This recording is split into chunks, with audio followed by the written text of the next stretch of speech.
Hello, and welcome to the History of Africana Philosophy by Chike Jeffers and Peter Adamson, brought to you with the support of the King's College London Philosophy Department and the LMU in Munich, online at historyofphilosophy.net. Today's episode will be an interview with Kai Kresse, who is a professor of social and cultural anthropology at the Free University of Berlin and vice director at the Leibniz Center for the Modern Orient. Hi, Kai. Thanks for coming on the podcast. Hi there, Peter. I'm grateful to be there. One of the publications that we've actually been drawing on in our podcast series is called Philosophizing in Mombasa, which is a book you wrote a few years ago. And in that book, you present yourself as pursuing something you call Anthropology of Philosophy. So since that's your kind of title for what you do, I was wondering whether you could explain what you mean by the phrase. Yeah, sure. Thank you. Yeah, so the idea is that if anthropology is the discipline that studies sort of human beings and human nature all around the world, there is something to be said for the case that actually philosophy deserves a particular specific sort of subfield. So if we imagine that philosophy is actually a socially embedded activity of reflection and a seeking of intellectual orientation, or orientation generally about the fundamentals of our thinking, knowing, and doing, then this is a socially embedded activity that happens all over the world, and we can imagine it happening in all different kinds of cultures and societies. And so, in that sense, it is worthwhile for anthropology to cover this distinct subfield of human activity and fundamental concern, with a field in its own right. That was the idea. So it's distinct from an anthropology of religion or politics. It's not subsumable to these other existing fields. So in that sense, I was there making an argument for this particular subfield deserving an anthropological focus in its own right. The idea then would be that just as you could go into any culture and look at, say, their trading practices or the way their families are structured or their religious practices, so you could look at their philosophical practices and do anthropology based on that. Put very simply, yes, but of course in actuality is a lot more complicated and complex, because we would have to be able to identify those practices as philosophical and as philosophy, and that is of course a difficulty which we can only overcome by knowing very much many details about the actual social dynamics, interrelations and histories of these people and regions that we are then seeking to talk about. So it's in some sense also a huge challenge to identify philosophy elsewhere where it's very different. So I'm not assuming a likeness or easy similarity across cultures, but I thought that this working definition that I quoted, this fundamental orientation about what one is thinking, knowing, and doing is sort of a human concern that we will find everywhere. And we will find then, philosophical discourse or the provision of orientation through reflexive thinking and expression, expressed in very, very different ways, not only different languages, but different genres and so on. Something else you've said about your own work is that it's been inspired by the Sage Philosophy project of Henry Oruka, which we just looked at in the previous episode. What did you take over from his approach, and how does your approach differ from his? I mean, so for example, you were just talking in terms of everybody, like all humans doing philosophy, which sounds sort of like the premise behind the ethno-philosophy research that he criticized. Do you take over his contrast between folk philosophy, which is what ethnophilosophy really studies, and sage philosophy, which is the study of the thoughts and ideas and sayings of particularly wise individuals in the community? Yes, so I was quite inspired by Oruka's approach, and I, as a young philosophy student back then, I also initially very much agreed with his critique of ethnophilosophy and his insistence also in response to also the prejudice of Europeans that Africa would not be able to produce its own philosophers, to show that there are well, there are and there may be indeed be individual critical thinkers also within the what we call traditional context or sort of historical, culturally African context, that we will find individual critical thinkers there too. So this distinction between the philosophical sages, which for Oruka are these individual critical thinkers who have the additional capacity for him to also criticize the fundamentals of their communal sort of framework of the Weltanschauung, of the worldview within which they think, and the folk sages who are not the critical thinkers, but who are able in kind of reproducing these wisdoms that hold community together and so on. So I actually find this pairing initially quite useful to think with, although as many critics also have noted, and rightfully so, the division in fact then becomes very blurred and it's sort of it's a gray field. But I think the gist of Oruka's argument still is a very important one, to say, look here, these philosophical sages, there are these individual thinkers, knowledgeable people who provide orientations for others, who do something else and something more than producing the iteration of folk wisdoms that has its own merits, but that there is still something else there to be said for this particular group of critics. Yeah, I think my way of thinking about it is maybe that folk philosophy and sage philosophy might be two ends of a continuum. So if you have folk philosophy such that you might even go and ask some kids what they've been taught by their parents and their grandparents, and they might quote some proverbs to you that they haven't thought about reflectively or critically at all. They just kind of repeat it, but you can think about those proverbs and think, oh, actually that's really insightful, that's really interesting. So if that's folk philosophy, that's the folk philosophy end. And then all the way at the other end you have the handful of men and women who might be respected as the wisest members of their own communities by other community members, and then those are the two ends of a spectrum, and other kinds of philosophical insight might fall somewhere between. Yes, I agree. I think that makes a lot of sense to think about it that way also.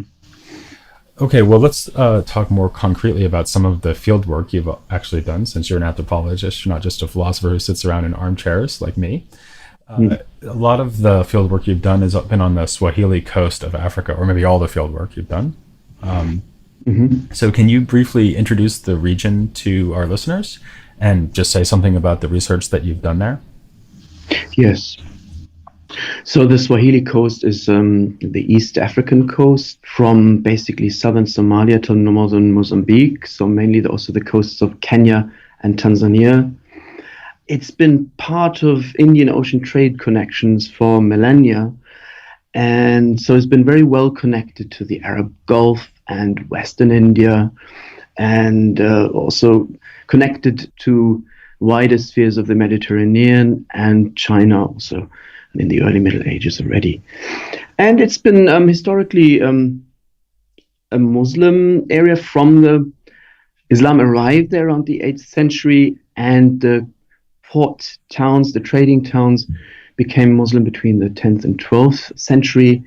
And so the region is also characterized by these, if you like, one could say, cosmopolitan interactions, and very much being part of a wider world that is also reflected in the language Swahili, that has integrated a lot of vocabulary, particularly from Arabic, but also then from a whole range of other languages that that speakers were in contact with historically, including then the colonial languages of English and German.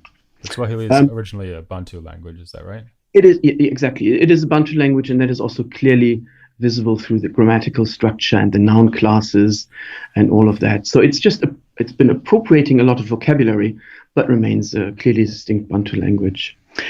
And we should also say that verbal art there has been very important throughout, and poetry, a whole variety of genres of poetry, and in written as well as oral form. So this sort of the composition of poetry in written form, but the recital and the sort of public recitals or semi-public recitals and listening processes then remain very important. So that is also interesting. And these sort of poetical commentaries on society accompany basically the historical course, whether it's rivalries between coastal towns who are fighting with each other and certain poets making claims and attacks vis-a-vis each other and responding to each other. So we find poetical genres and poetical discourse also prominent regarding various aspects of society and people's occupation. And one of the phenomena you observe there and talk about in your work is the baraza culture. So this is where men from the community sit around on benches, I guess, in the streets in front of their houses. And then they have discussions about politics, religion, and philosophy. So I guess that's the basic idea I took from your description of it, but you can probably describe it better than I can and then say why it's interesting and important. Yes, for me as an anthropologist who then lived there for a year and who was curious and interested in debates and discussions, because that's where the exchange of argument happens, I quite quickly came across these meeting points in the streets in my neighborhood and elsewhere across, where basically groups of neighbors and friends would assemble, usually after late afternoon or evening prayers, for chats, for exchange of news, but also for discussions. And these could sometimes become quite elaborate or technical or fundamental, quite agitated, but also quite intellectual. And so this was for me also an insight into, in a way, the recognition of the social dimensions of knowledge exchange in practice in everyday life. So in a way, one could say these discussions are social performances of the negotiation of knowledge.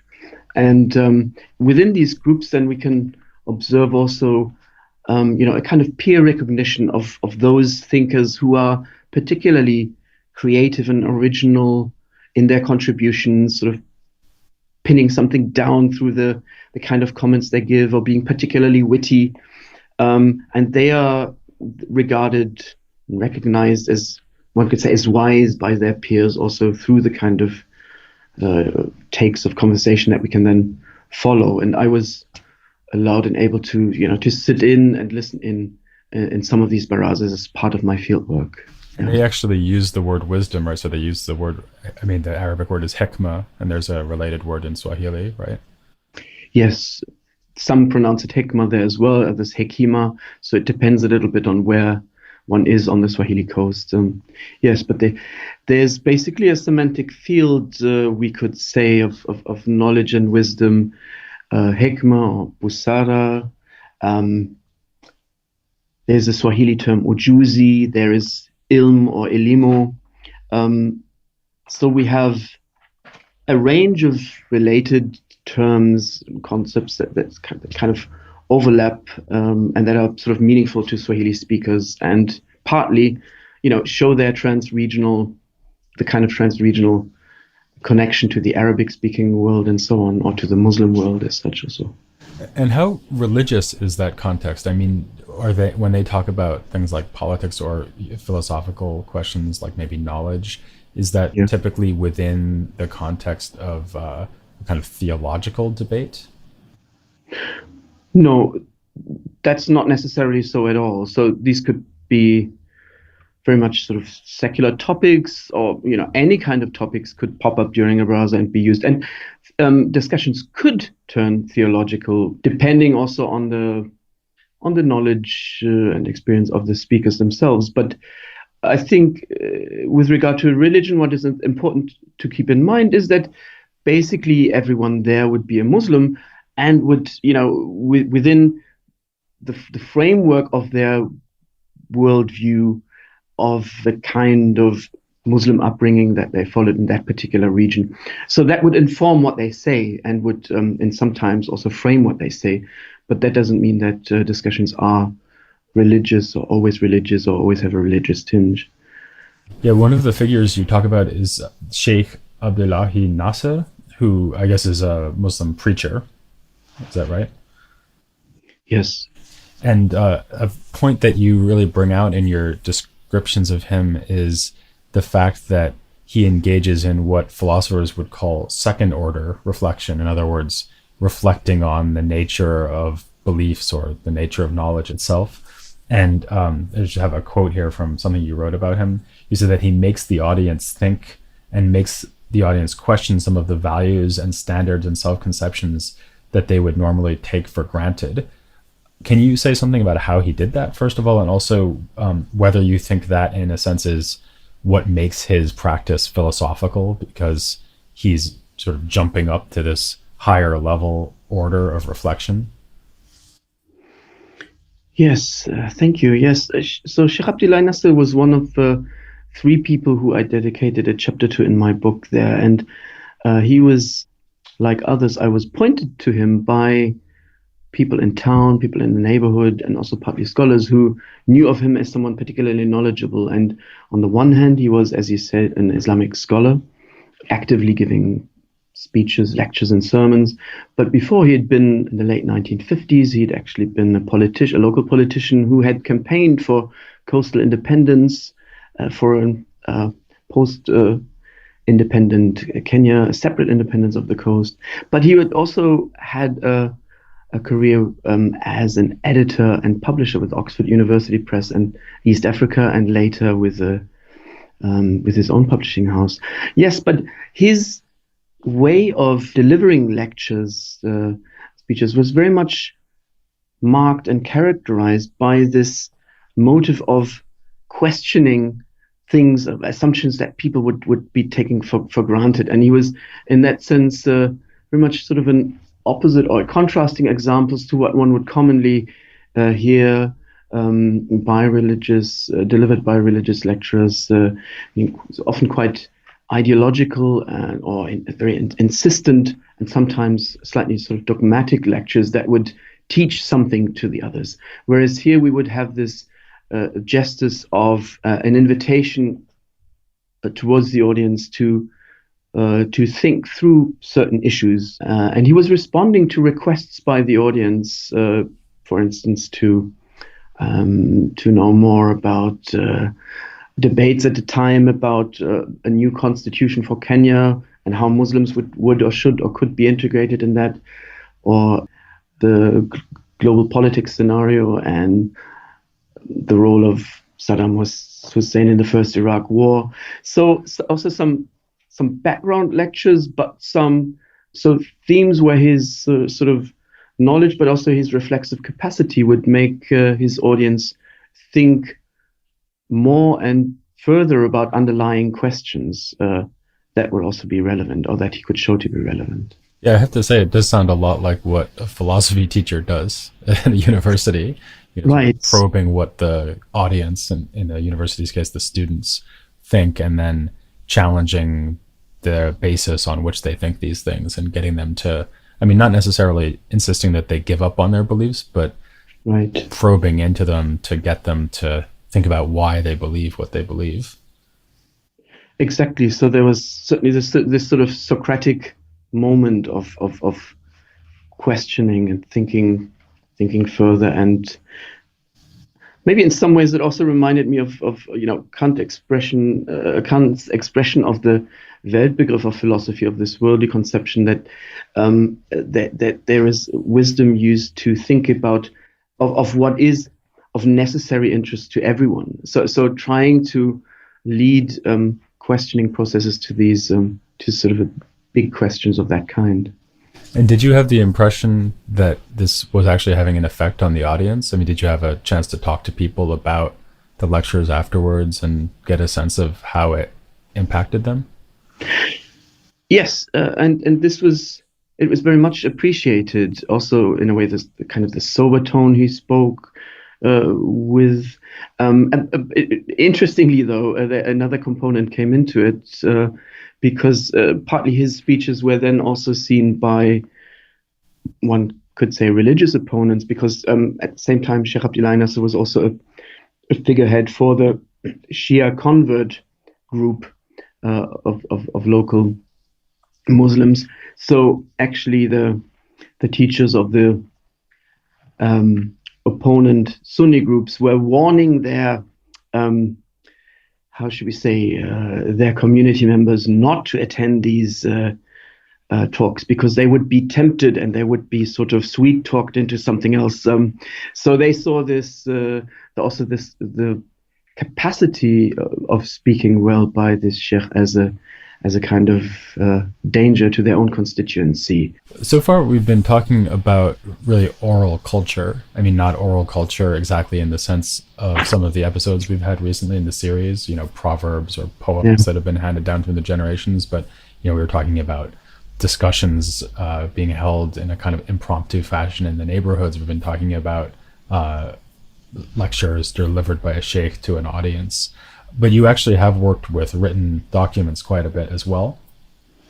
For example, some of your publications have been about poetry. You mentioned that before, the importance of poetry in Swahili culture. And you've also published on political pamphlets, which I think is really interesting. So can you maybe say something about how you see these documents as relating to the oral culture and how you see the different contributions, especially at a philosophical level, made by written documents as opposed to your ability to observe oral exchanges as an anthropologist? Yes, I very much believe that both the oral and the written are significant for me, and they're both expressions of discursive reflection, of argumentative, or the exchange of arguments, of reasoning processes. And in that sense, we need to be treating them as equally relevant. And in some ways, I do also cite here or make use of Karen Barber's approach of what she calls an anthropology of texts, adding that texts very much should be understood as covering both oral and written discursive forms and genres. And her work is in the Yoruba context, in the West African or Yoruba context, where she's worked on oral and written forms. And I would say that for the Swahili region, this certainly applies too. We have very significant oral genres and sort of oral texts, if you like, and a significant tradition of written Swahili literature as well for a few hundred years. And there's an ongoing dual relevance of the oral and written discourse. I think I hinted at that already earlier on, where we have a variety of poetic forms that are composed in writing but meant to be recited, and especially this form of long didactic poems called tendi, or also tenzi. And this is still a very popular form of mediating knowledge, elaborating upon the way the world is. We have classic poems of that form that are still also circulating in recordings, nowadays in digital recordings. And we have new compositions in this form that can cover several hundred stanzas. And the preferred way of dealing with these poems would be through the recordings and not through the reading, although publications of some of these also exist. But they are then mostly printed versions produced by and for an academic audience. Actually, one thing that implies, I mean, in a way it's obvious, but I'm going to say it anyway, is that that contrast between oral and written is actually far too crude, because there's lots of different ways of transmitting language. And if you have something like, a poem that exists now because it was written down a long time ago, but then someone recites it publicly, or then someone records it, and maybe you hear it on the radio, it's not really clear anymore whether we're dealing with written or oral culture at all. And actually, something else that I was really interested by is that in a book that you've just written that's coming out soon, you talk about even observing the discussions that people have on radio broadcasts, like call-in radio, and thinking Yeah. about the discussions that they have in that context, sort of like the discussions you saw in the Baraza culture. Yeah. And that's a really unfamiliar context. I mean, I can't think of a historian of philosophy that I've ever read who was listening to call-in radio and Yeah. thinking about Yeah. the debates that they found there. But I mean, why not? Because philosophy could be had in a radio call-in show just as much as it could at a bench in front of a house or a written document. Yes, and exactly. I think the link to the Baraza, which is also one that I explicitly make there, but it is true that we find vivid and sometimes intellectually demanding or also morally heavy and important discussions among peers there on the radio that might be very significant and important. And so it's important to cover, in a way, ways of reasoning and reasons for arguing, as sort of Talal Assad says, with a view to the anthropology of Islam. But I think this a discursive focus on reasoning exchanges and also idioms and patterns of speech that are used in argumentation. So that was my goal there, to try and understand this a little bit better, of how discussion and the exchange of arguments generally takes place in different kinds of settings, oral and written. If I could just ask you one last question, and this is really a question, I guess, about disciplinary boundaries. I work in a philosophy department, you work in an anthropology department, and I can tell you, having spent my entire adult life around philosophers, that philosophers do not think that they need to read anthropology as a general matter. And so I'm wondering, I mean, I guess a lot of professional philosophers will listen to this podcast. Do you have a message for students and teachers of philosophy? I mean, what do you think that philosophers can get out of engaging with anthropology? What do you think they should try to get out of engaging with anthropology? Yes, thank you. Yes, I think, yes, there is something. And I would first point, I think, to the general, the post-colonial situation that we are all in anywhere in the world, from whichever kind of perspective we're talking. And we see currently academia, and particularly philosophy institutionally, also, I think, under pressure to include philosophical traditions from elsewhere in the world into its institutional coverage. And your series is a great example of that. But I think this is really fundamentally important, that there is a necessary transformation process of philosophy to be taking place from a more or less Eurocentric one to one that is inclusive and integrative. Because I think that, if philosophy is really truly and sincerely interested in general insights of human interest, issues that are of necessary interest to everyone, then it needs to actively seek to take on the concerns and insights about what it means to be human, or also good or wise, from all around the world, right? In order to be able to provide sort of general kind of statements and reflections on that. And so I think philosophy as an institutionalized academic discipline needs to actively engage with knowledge and fundamental insights in many different languages and forms and idioms from all around the world. So what I sketched out as an anthropology of philosophy, in a way, can take a kind of a mediating role between anthropology, or the empirically grounded sciences, if you like, and philosophy as the conceptual discipline, or the interested to formulate still general or universal statements, perhaps. So I think philosophy has to reject and constructively overcome its Eurocentric bias in terms of a dialogic pathway of interaction with all the intellectual traditions that there are in the world.